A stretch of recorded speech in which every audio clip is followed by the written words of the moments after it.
علیہ وسلم کے وصال ظاہری کے ایام قریب آئے تو حضور نے سرخ پٹی باندھی، تیز بخار ہے نبی کریم کو، 2 صحابہ سہارا دے کے مسجد میں لائے، نبی پاک علیہ السلام کو بظاہر سہارا دے کے لایا گیا۔ کریم رسول نے لوگوں کو جمع کیا، حضور آج کیا ہونے والا ہے، آج کیا کہا جائے گا، آج کس لیے میٹنگ بلائی ہے؟ نبی کریم کے کل صحابہ جب مسجد میں جمع ہوئے تو کھچا کھچ مسجد بھری ہے۔ وصال ظاہری سے چند یوم پہلے کی بات، نبی پاک نے فرمایا آج تمہیں کوئی جہاد کی ترغیب نہیں دینی، آج کوئی نیا پیغام نہیں دینا، آج تمہیں بتانا ہے کہ رب نے اپنے بندے کو اختیار دیا ہے، چاہے تو دنیا میں رہے، چاہے تو اس کی بارگاہ میں حاضر ہو جائے۔ اس عبد نے بارگاہ ربوبیت کی طرف لوٹنے کا ارادہ کر لیا ہے۔ حضرت صدیق اکبر رونے لگے تو صحابہ نے کہا تمہیں کیا ہوا؟ کہنے لگے سمجھ نہیں رہے، کسی کی بات نہیں کر رہے، نبی پاک تو اپنی بات فرما رہے ہیں، اس نے جانے کا ارادہ کر لیا۔ سنیے میرے بھائی، محبوب پاک نے فرمایا بھائی کسی شخص کو میری طرف سے کوئی تکلیف پہنچی ہو تو بدلہ لے سکتا ہے، بدلہ لے سکتا ہے، کسی کو تکلیف پہنچی ہو۔ صحابہ پھوٹ کے رونے لگے، محبوبہ کرم ہی کرم ہوا ہے، رحمت ہی رحمت آئی، آپ کے بارے میں گمان کرنے والا بھی دائرہ ایمان سے نکل جائے گا۔ حضور آپ کیا فرما رہے ہیں؟ فرمایا نہیں بھائی اٹھو۔ پیچھے سے جناب عکاشہ بن محصن اٹھے، ہاتھ کانپتے ہیں، آگے بڑھے، کہنے لگے یا رسول اللہ، ایک جنگ کے موقع پر آپ نے درہ مارا تھا، ننگی پیٹھ پر صفیں سیدھی کراتے، بات دل میں رہ گئی ہے، میں نے بدلہ لینا ہے۔ نبی کریم نے فرمایا بلال دوڑ کے جاؤ، فاطمہ کے گھر درہ پڑا ہے، درہ لاؤ۔ سیدنا بلال حبشی کہتے میں گیا، دستک دی سیدہ طیبہ طاہرہ، حضرت فاطمہ فرمانے لگی بلال کیسے آئے ہو؟ اماں جی وہ درہ چاہیے تھا۔ سیدہ کو تشویش ہوئی، کہنے لگے بلال نہ تو جنگ پہ جانا ہے، نہ جہاد ہے، نہ کوئی ایسا موقع ہے، حضور کی تو طبیعت مبارک بظاہر بڑی علیل ہے، درہ کیا کریں گے؟ حضرت بلال عرض کرنے لگے اماں جی ایک صحابی بدلہ لینے لگے ہیں، صاحب طبقات نے جملے لکھے ہیں، کہتے ہیں بی بی صاحبہ نے درہ بھی دیا اور امام حسن حسین کو بھی باہر نکالا۔ فرمانے لگی عکاشہ سے کہنا 100 درے مارے، ان 2 شہزادوں کے جسم پر نبی پاک کے قریب نہ جائے، میں نے 2 بچے پیدا ہی اپنے محبوب پر قربان کرنے کے لیے کیے، ان کو لے جائے۔ حضرت بلال کہتے ہیں میں 2 شہزادے لے کے آیا، اور جب دروازے میں میں لے کے پہنچا تو نبی پاک نے دیکھا تو آنکھوں میں آنسو آ گئے۔ فرمایا ان کو بٹھا دو، مجھے پتا ہے فاطمہ نے کیا کہہ کے بھیجا ہے۔ حضرت سیدنا بلال فرماتے ہیں درہ میں نے جناب عکاشہ کو دیا، حضرت عکاشہ درہ لے کے آگے جو بڑھے تو حضرت ابو بکر صدیق نے ان کے پیروں پہ ہاتھ رکھا، فرمایا عکاشہ میری طرف آ یار، مجھے مار درے، نبی پاک کے قریب نہ جا۔ مصطفیٰ کریم نے فرمایا ابو بکر تو ہٹ جا، اسے آنے دے۔ فرماتے ہیں میں چند قدم آگے گیا تو مولا علی شیر خدا نے میرے پیر پہ ہاتھ رکھا، کہنے لگے عکاشہ سوچ تو صحیح تو کیا کر رہا ہے؟ حضور نے فرمایا علی ہٹ جاؤ، میرا اور ان کا معاملہ ہے۔ جناب عکاشہ آگے بڑھ رہے، نبی کریم نے فرمایا میں اپنی امت کو درس دینا چاہتا ہوں، خبردار خبردار زندگی میں تمہارے ہاتھ سے زبان سے کسی کو تکلیف نہ پہنچنے پائے، خبردار یاد رکھنا وہ معاشرے بگڑ جاتے ہیں، وہ معاشرے تباہ کر دیے جاتے ہیں جہاں ظلم ہوتا ہے، جہاں زیادتی ہوتی ہے، جہاں لوگوں کو ستایا جاتا ہے۔ محبوب کریم کے قریب آئے حضرت عکاشہ، کہا حضور میری پیٹھ ننگی تھی، آپ بھی ذرا کپڑا ہٹائیے۔ نبی کریم نے پیٹھ سے کپڑا ہٹایا، جناب عکاشہ نے درہ جو اٹھایا تو صحابہ کی چیخیں نکلی، حضرت عکاشہ نے درہ دور پھینکا، حضور کے بطن اطہر سے لپٹ گئے، چومنے لگے، کہنے لگے حضور وہ تو صفیں سیدھی کراتے لگ گیا تھا، آپ نے کہاں مارا تھا؟ یا رسول اللہ میں تو بہانہ بنا رہا تھا کہ جاتی دفعہ مجھے وجود چومنے کا موقع نصیب ہو جائے، مجھے یہ موقع نصیب ہو جائے۔ میرے حبیب نے فرمایا جس نے جنتی دیکھنا ہو میرے عکاشہ کی زیارت کر لے۔ بھائی ظلم کا دروازہ کھلا ہوا ہے اور لوگ بھول جاتے ہیں زیادتی کرتے ہوئے، وہ بہو سے ہی کیوں نہ کریں، وہ اپنے گھر کے بھول جاتے ہیں کہ شاید پوچھنے والا کوئی نہیں، شاید میزان نہیں لگے گا۔ ایران کے بادشاہ نے اپنے بیٹے کو پڑھانے کے لیے ایک استاد صاحب کا بندوبست کیا۔ استاد صاحب کو کہا کہ میرے بچے کو دین پڑھائیے، میں چاہتا ہوں کل اس نے عنان حکومت کو سنبھالنا ہے تو یہ دین سے آگاہ ہو جائے، اس کو کچھ سکھائیے پڑھائیے۔ بہت نیک بزرگ بڑے درویش عالم پڑھانے لگے، اسباق مکمل ہو گئے، دین کے اسباق قرآن مجید پڑھایا، احادیث طیبہ کا درس دیا، اصول فقہ سے روشناس کرایا۔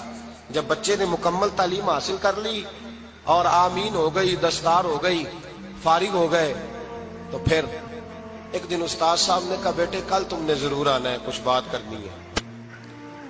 شہزادہ گیا ملنے استاد صاحب سے، استاد صاحب نے کنڈی لگا لی، ہاتھ میں درہ پکڑ لیا، مار مار کے پورے وجود کو زخمی کر دیا، کوئی غلطی نہیں، کوئی بات نہیں، مارا۔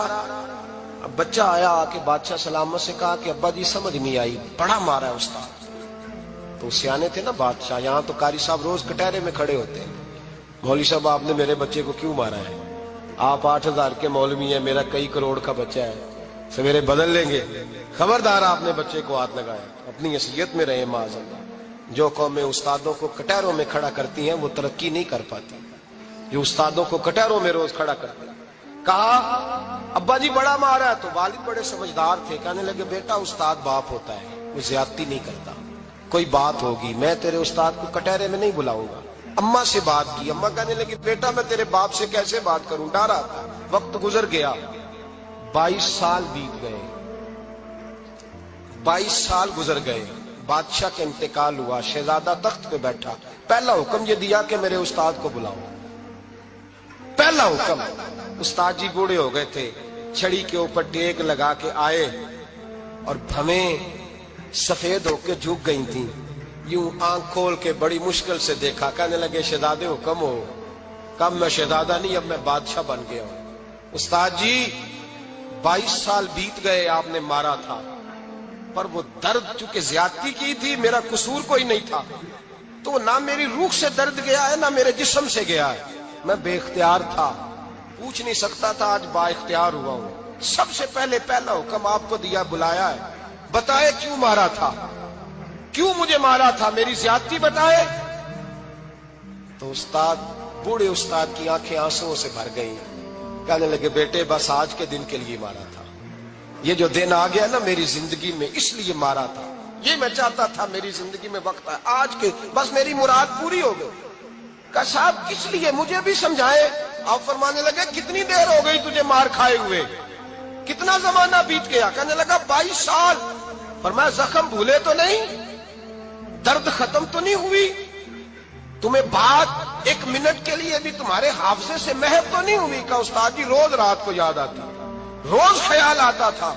استاد کہنے لگے بھائی تو بے اختیار تھا، پوچھ نہیں سکا، 22 سال تجھے یاد رہا، مجھے پتا تھا تو ایک دن حکمران بنے گا، میں نے تجھے اس لیے مارا تھا کہ بیٹے یاد رکھنا، کسی پہ ظلم نہ کرنا، اگر تجھے 22 سال تک یاد رہا ہے تو جس پر تو ظلم کرے گا اسے بھی قیامت تک یاد رہے گا، اور یہ یاد رکھنا تو آج با اختیار ہوا تو تو نے مجھے بلا لیا ہے، قیامت کے دن غریب با اختیار ہو جائیں گے، مظلوم با اختیار ہو جائیں گے، وہ با اختیار ہوں گے، للہ الواحد القہار، رب کریم کی بارگاہ کے اندر ان کا اختیار ہوگا، اکیلے اللہ کی حکمرانی ہوگی، پھر وہ بلائیں گے بڑے بڑے کج کلا، دنیا میں جن کی پگڑیاں اونچی تھیں وہ سر جھکائے کھڑے ہوں گے، دنیا میں جو ڈکٹیٹر بنتے تھے ان کی پشتیں لال ہوں گی، ان کو غدار لکھا جائے گا، قیامت تک نہیں بھولے گا۔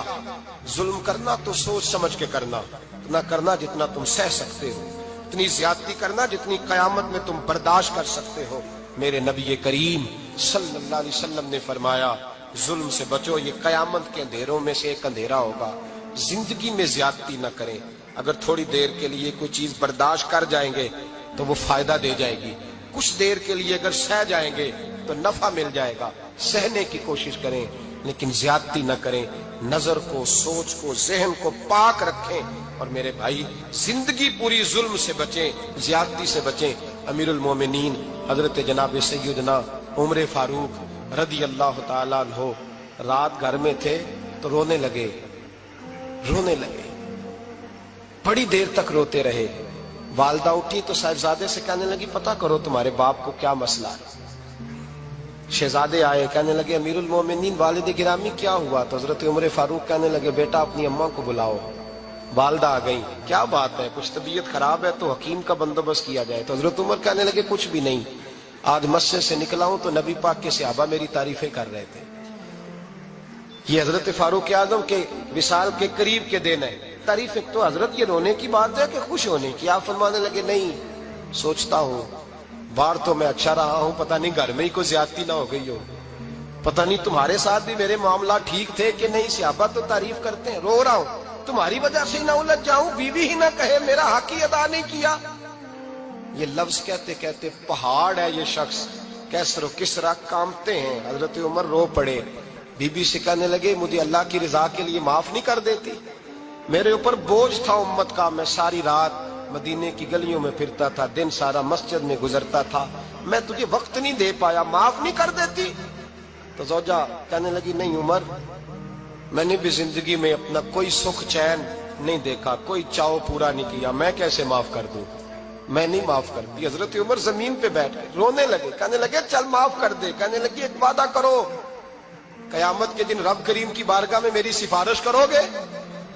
اللہ کی بارگاہ میں عرض کرو گے کہ اللہ اچھی تھی، مجھے کپڑے دھو کے دیتی تھی، روٹی پکا کے دیتی تھی، میری عزت کی محافظ تھی؟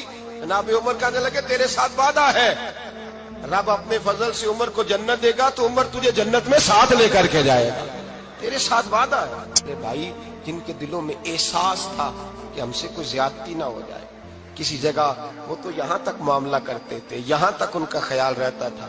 عزیزو، ایک تو نظر میں حیا پیدا کریں، والدین کی بہت بڑی ذمہ داری ہے۔ لاکھوں بچے مرضی کی شادیاں کر رہے ہیں، ہزاروں گھر اجڑ رہے ہیں، یہ وہ والا زہر ہے جو ہر گھر میں تیزی سے پھیلتا چلا جا رہا ہے۔ پہلے ہم کہتے تھے کہ بچہ باہر نہ نکلے، اب کہتے ہیں اللہ کہیں موبائل لے کے تنہا نہ بیٹھ جائے، کہیں تنہا نہ بیٹھ جائے، کیا بنے گا اس کا اگر یہ گندگی اور یہ ایسا نشہ ہے جو اجاڑ کے رکھ دے۔ بخاری شریف میں حدیث ہے، قاضی اعجاز مالکی رحمۃ اللہ علیہ نے بڑی تفصیل سے لکھی ہے، راوی حضرت انس بن مالک ہیں۔ ایک بندہ بڑی دور سے آیا نبی پاک صلی اللہ علیہ وسلم کی زیارت کے لیے، بڑی دور سے۔ عرب کے جو سردار ہوتے تھے ان کے بڑے ناز نخرے ہوتے تھے، وہ خیر آج بھی ہیں، پروٹوکول کا ماحول آج بھی، یعنی وزیر صاحب کے آگے دو چار گاڑیاں نہ ہوں تو ان کو مزہ ہی نہیں آتا، پولیس والے آگے پیچھے بھاگیں تو، حالانکہ ان کو نہیں پتا کہ جو پولیس والے آگے پیچھے بھاگ رہے ہیں نا، یہ حکومت بدلی تو گرفتار کرنے بھی انہوں نے ہی آنا ہے، لیکن وہ بڑا مزہ آتا ہے جب لوگ گاڑی کے پیچھے بھاگتے ہیں۔ کیا بات ہے جناب، بڑی بات۔ اور ہماری طبیعتوں میں پتہ نہیں کون سی، تو نبی پاک صلی اللہ علیہ وسلم کی خدمت میں وہ شخص بڑی دور سے آیا، تو عرب کے بادشاہوں کا مزاج تھا، پروٹوکول بڑا چاہتے تھے، ان کا تو یہ طریقہ تھا کہ حکمرانی کرنی ہے جیسے بھی ہو۔ اگر کسی غلام نے دھوپ میں بندھا رہ گیا، اونٹ اور چھاؤں میں نہیں باندھا تو درے مارتے تھے، اور اگر اس نے کھول کے باندھ دیا تو پھر بھی مارتے تھے، کہتے تھے اتنا سیانا ہو گیا تو انہیں پوچھا ہی نہیں، خود بخود ہی باندھ دیا۔ وہ شخص حضور کی بارگاہ میں آیا اور بہت سارے لوگوں کے پاس کیونکہ وہ جاتا تھا اپنے سربراہ کا پیغام لے کے، تو وہ کانپ رہا ہے جب حضور کی بارگاہ میں گیا، ڈر رہا ہے۔ اب ذرا بات کو سمجھنا، نبی پاک صلی اللہ علیہ وسلم نے اس سے فرمایا کیوں ڈرتے ہو؟ سادہ آدمی ہے، دیہاتی ہے، بدو ہے۔ اللہ کے رسول نے تھپ کی دی، کیوں ڈرتے ہو؟ تو کہتے حضور مجھے آداب نہیں آتے اور مجھے ڈر آتا ہے، کوئی بات اگر ایسی ہو گئی، آپ مدینے کی حکومت کے سربراہ ہیں، تو کہیں آپ ناراض نہ ہو جائیں۔ حضرت انس بن مالک فرماتے ہیں بات کہاں کی تھی، پہنچ کہاں گئی؟ جب اس نے یہ کہا نا کہ آپ تو حکومت کے سربراہ ہیں، کہیں کوئی غلطی نہ مجھ سے ہو جائے، تو نبی پاک کی آنکھوں میں آنسو آ گئے، حضور رونے لگے، اور نبی پاک صلی اللہ علیہ وسلم فرمانے لگے نہ بھائی، تو کسی حکومت کے سربراہ کے پاس نہیں آیا، نہ تو اس بیٹے کے پاس آیا ہے جس کی ماں گوشت کے خشک ٹکڑے کھا کے بھی گزارا کر لے گی۔ میں تو ایک غریب ماں کا بیٹا ہوں۔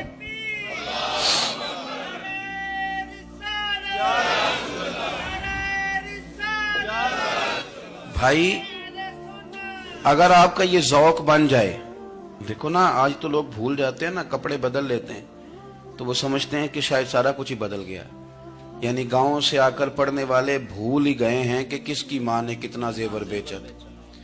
لوگ بھول جاتے ہیں چیزوں کو، اپنے ماضی کو یاد رکھیں، آپ لوگوں کے ساتھ پیار کریں، آپ لوگوں کو موقع دیں، آپ تھوڑی سی اور کوشش کریں اس شخص تک جانے کی جو آپ کو مایوس نظر آ رہا ہے، پریشان نظر آ رہا ہے۔ یہ ہمیں میلاد والے محبوب صلی اللہ علیہ وسلم نے درس دی۔ ایک اور پہلو، حضور سید عالم صلی اللہ علیہ وسلم نے، ہمارے ہاں نا ابھی بھی برادری کی تقسیم ہے، ابھی بھی اور کچھ میں نے ایسے کمزور لوگ بھی دیکھے. یہ اس طرح کی حرکتیں ہارے ہوئے لوگ کرتے ہیں. ہارے ہوئے لوگ جو اپنے آپ کو سمجھتے ہیں کہ میں کوئی بڑا آدمی ہوں. بڑا آدمی تو اپنے اخلاق سے ہوتا ہے, اپنے کردار سے ہوتا ہے, اپنی سخاوت سے ہوتا ہے, لوگوں سے پیار کرنے سے ہوتا ہے. باقی یہ کہ بیٹھ کے کہانی سنانا کہ میں بڑا کچھ کرتا ہوں, تو جو کچھ کرتا ہوتا ہے اسے سنانے کی کوئی ضرورت ہے. ایک اور بہت سارے لوگ آپ تعزیت کرنے جائیں نا والد کے انتقال کے بعد, تو ان بیچاروں کو بتانا پڑتا ہے کہ ابا جی میرے بغیر دوائی نہیں کھاتے تھے. تو میں کہتا ہوں اگر تیرے بغیر نہیں کھاتے تھے پھر بتانے کی ضرورت نہیں, پھر تو سارے گاؤں کو پتا ہوگا کہ تیرے بغیر نہیں کھاتے تھے. اور اگر کوئی دال میں کالا ہے تو پھر تیری وضاحت کوئی بندہ قبول نہیں کرے گا. تو آپ کو بتانا کیوں پڑ رہا ہے, اور آپ بار بار اس بات کا ذکر کیوں کر رہے ہیں کہ ہم بہت بڑے قبیلے کے ہیں؟ صاحب اگر آپ بڑے قبیلے کے ہیں تو پتا ہوگا سارے علاقے کو آپ کتنا لوگوں کا خیال کرتے ہیں, آپ کس قدر محبت کرتے ہیں, آپ کا انداز کریمانہ کس طرح کا. پھر آپ کو بتانے کی کوئی ضرورت نہیں ہوتی, پھر خود بخود خبر ہوتی. حضرت سیدنا ابو ذر غفاری رضی اللہ تعالیٰ عنہ, قبیلہ بنو غفار ایک بڑی شاخ تھی قبیلوں میں سے. جو لوگ اس زمانے میں مالدار قبیلوں سے تعلق رکھتے تھے ان میں سے ایک بڑا نام تھا. ساری زندگی چودراہٹ کی, لیکن میلاد ایک انقلاب کا نام ہے. میں میلاد منانے والے دوستوں سے گزارش کرتا ہوں کہ آپ ہر سال میلاد منائیں, اور ہر سال میلاد کے بعد آپ تھوڑے بدل بھی جائیں, یعنی تھوڑے سے بدل جائیں. کچھ لوگ کہیں یار یہ داڑھی میں نے نا 12 ربیع الاول والے دن رکھی تھی, یہ میری میلاد والی داڑھی ہے. اور داڑھی رکھیں بھی نبی پاک کی مرضی کی. کس کی مرضی کی؟ نہ ناراض ہو جائے جی میں ٹور چلا بس. کس مرضی کی جی؟ اپنی مرضی کے نہیں. داڑھی کا وزن کو نہیں ہوتا کہ پوری مٹھی رکھیں گے تو آپ کو کوئی دقت ہوگی, کوئی وزن نہیں. پوری رکھیں, جو حضور کا طریقہ مبارکہ ہے جو ہمیں ملتا ہے اس پر آپ توجہ فرمائیں. تو میں جو بات عرض کرنے جا رہا ہوں وہ میلاد انقلاب ہے. حضور سید عالم صلی اللہ علیہ وسلم کی بارگاہ میں آنے سے پہلے لوگ کچھ اور ہوتے تھے, اور یہاں سے ہو کے جاتے تھے تو پھر ان میں تبدیلی آتی تھی. میں سارا دن کرامتیں سناؤں نا کسی کو اپنے پیر صاحب کی, اور اپنے گھر میں بھی کہ میرے حضرت بڑے, میرے استاد بڑے, لیکن بیوی کے ساتھ اگر میں ترش لہجے میں بات کروں گا تو وہ کہے گی یہ سکھاندے نے تینوں پیر صاحب. دوست کہیں گے یہ سکھاتے ہیں آپ. تو آپ کی کہانیاں نہیں چلتی, آپ کا کردار چلتا ہے. حضرت ابو ذر غفاری رضی اللہ تعالیٰ عنہ فرماتے ہیں چونکہ میں چودھری تھا, سیدنا بلال حبشی رضی اللہ تعالیٰ عنہ کے پاس میں بیٹھا تھا. کسی بات میں بات آگے بڑھی اور بڑھتے بڑھتے بات شکنجی تک چلی گئی. رائے کے اختلاف نے باتوں میں تلخی پیدا کر دی, اور جب تھوڑے لفظ اور تیز ہوئے تو میں نے انہیں کہہ دیا چپ کر, تو ابشن کا بیٹا ہے. کس کے بیٹے تھے حضرت بلال؟ کہتے ہیں جب انہوں نے مجھے کہا تو میرا دل بڑا ٹوٹا, لیکن میں نے ارادہ کیا کہ میں نے حضور کی بارگاہ میں نہیں عرض کرنی. اب ہر بات کی ہم حضور کی بارگاہ میں شکایت کریں. لیکن میں جا کے مسجد میں بیٹھا, اور جب سرکار آئے نا, ارادہ نہیں تھا کہ عرض کروں گا, لیکن حضور کا چہرہ دیکھا تو دکھ میرا خود ہی تازہ ہو گیا. رونے کا بھی تو تب ہی مزہ آتا ہے نا کوئی اپنا ملے تو. فرماتے ہیں کہ میرے آنسو نا بغیر اختیار کے چھلک پڑے, اور میں کھل کے روئے, کھل کے. قربان جاؤں محبوب کے, بھی حضور نے پاس نہیں بلایا بلکہ نبی پاک اٹھ کے خود میرے پاس آئے اور مجھے کندھوں سے پکڑ کے سینے سے لگایا. اور جب میں کھل کے رو لیا تو حضور میرے آنسو پوچھنے لگے. کچھ شعر ایسے ہوتے ہیں جو کسی نے کہے ہوتے ہیں, اور کہنے والا جو ہوتا ہے وہ صاحب حال ہوتا ہے, تو اس میں کچھ خوبصورتی زیادہ ہی ہو جاتی ہے. ایک پنجابی کے شاعر ہمارے گجرات میں گزرے, بزرگ تھے, ان کا ایک شعر ہے, وہ کہتے ہیں ایک واری میری آنکھیاں چوں اونا نے اتھرو پونجے سن. ایک واری میری آنکھیاں چوں اونا نے اتھرو پونجے سن, ہن تے چسکا پہ گیا رونے دا. ایک واری میری آنکھیاں چوں اونا نے اتھرو پونجے سن, ہن تے چسکا پہ گیا رونے دا, تے ہر ویلے آہو زاری دا. تو میں روز رونے لگا ہوں, مزہ ہی بڑا آیا ہے جب سے محبوب نے چپ کرانا شروع کیا میرے عزیز. اور پھر حضرت بلال حبشی رضی اللہ تعالیٰ عنہ چونکہ حضور کے غلام تھے, اور انہیں پتا تھا کہ سرکار میری ناز برداری کرتے ہیں, حضور نے چپ کرایا. فرمایا کیوں روتے ہو؟ تو عرض کرنے لگے یا رسول اللہ صلی اللہ علیہ وسلم, اگر میں ابشن کا بیٹا ہوں تو میری تو غلطی کوئی نہیں نا, یہ تو تقسیم اللہ کی ہے نا. الذی خلقک فسواک فعدلک فی ای صورت ما شاء رکبک. جس طرح وہ چاہتا ہے، جس کو چاہتا ہے اس طرح کی اس کی صورت بنا دیتا ہے. تو مجھے ابشن کا بیٹا کہا جاتا ہے، میری غلطی کیا ہے؟ حضرت بلال نے بھی نہیں بتایا کس نے کہا. لیکن نبی پاک صلی اللہ علیہ وسلم نے کیا فرمایا؟ امام یوسف صالحی نے لکھا ہے، ذرا غور کرنا بات پر. تسلیاں لوگ اور رنگ میں بھی دیتے ہیں، پر یہ تسلی بڑی انوکھی ہے. حضور فرمانے لگے، بلال اگر تو ابشن کا بیٹا تو پریشان کیوں ہوتا ہے؟ کالے رنگ والی ماں کا بیٹا ہے تو پریشان کیوں ہوتا ہے اگر تیری والدہ کا رنگ کالا ہے تو؟ عرض کی، حضور آپ کیا فرمانا چاہتے ہیں؟ تو سرکار فرمانے لگے، میں دو ماؤں کا بیٹا ہوں. ایک جناب آمنہ جنہوں نے مجھے پیدا کیا، اور ایک حضرت ام ایمن جنہوں نے میری پرورش کی، مجھے بڑا کیا. حضور فرمانے لگے، میری ماں آمنہ کا رنگ گورا تھا اور میری ماں ام ایمن کا رنگ کالا ہے. تو فرمایا، اگر تجھے کسی نے کالے رنگ والی ماں کا بیٹا کہا تو اسے کہہ دینا مدینے والے محبوب کے بھی تو ایک والدہ کا رنگ کالا ہے، تو کہہ دینا. حضرت بلال کہتے ہیں کہ وہ اس طرح کی تسلی تھی، طفل تسلیاں نہیں جس طرح کی ہمیں دی جاتی، وہ اس طرح کی خوبصورت تسلی تھی کہ اس کے بعد میرا دل ایسا ٹھنڈا ہوا، پھر کسی کا تانا نہیں رہا، پھر کسی کی